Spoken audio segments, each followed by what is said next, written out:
Bonne et heureuse année 2023. Bienvenue sur la chaîne Au Singulier sur YouTube. L'émission s'intitule The Comment Daily. On revient sur les unes de presse du 2, 3, 7. Rendez-vous du lundi au vendredi à partir de 17h. Merci.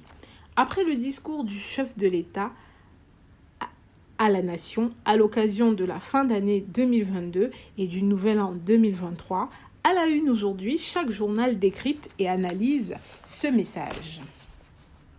Le quotidien Émergence dit « Discours de Paul Biya à la nation, flot de mauvaises nouvelles pour 2023 ». L'adresse du chef de l'État n'augure rien de bien. À lire plus en détail dans les colonnes du quotidien. Hebdomadaire Terre Promise préfère s'appesantir sur la forme du chef de l'État en titrant « Paul Biya, bon pied, bon œil ». On le disait fatigué et au bout du rouleau, mais que ce soit au niveau de la forme que du fond, dans son adresse à la nation du 31 décembre 2022, Paul Biya a laissé une impression différente, à lire en page 2 de l'hebdomadaire.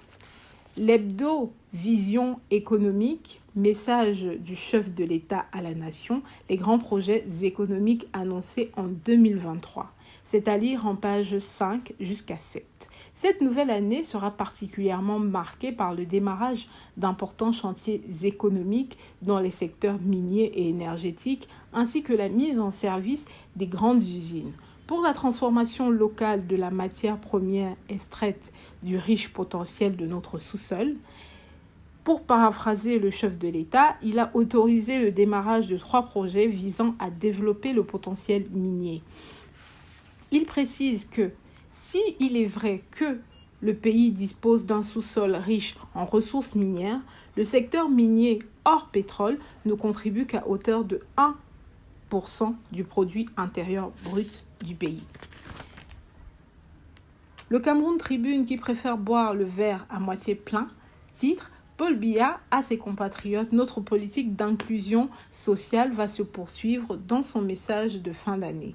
À la nation samedi dernier, le président de la République a annoncé le démarrage effectif de plusieurs travaux d'envergure pour poursuivre la marche vers l'émergence, titre et 2023 les Camerounais de bénéficier. La loi des finances votée par le Parlement et promulguée par le chef de l'État entre des chocs économiques. En effet, on va revenir sur les différentes taxes. Le discours notamment est à lire en intégralité de la page des fèves de cacao qui a augmenté de 10% dans le journal Cameroun. La taxe sur l'importation du riz qui est une denrée il préfère revenir sur la vie plus chère des Camerounais qui est passée de 5% à 10% depuis le 1er janvier 2023, pour ne citer que cela, c'est à lire en pages 2 et 3 du journal Le Jour.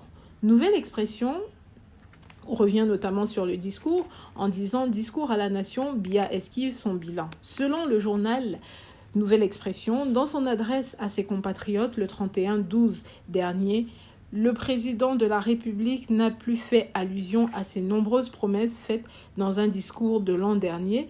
Il a plutôt multiplié que s'achève The Comment Daily. Je vous donne rendez-vous demain, même heure, même chaîne, même émission. Et n'oubliez pas de vous abonner si vous passez par là, de laisser un commentaire, surtout nous donner votre opinion sur le discours du chef de l'État. Et nous, on se retrouve demain. Merci beaucoup.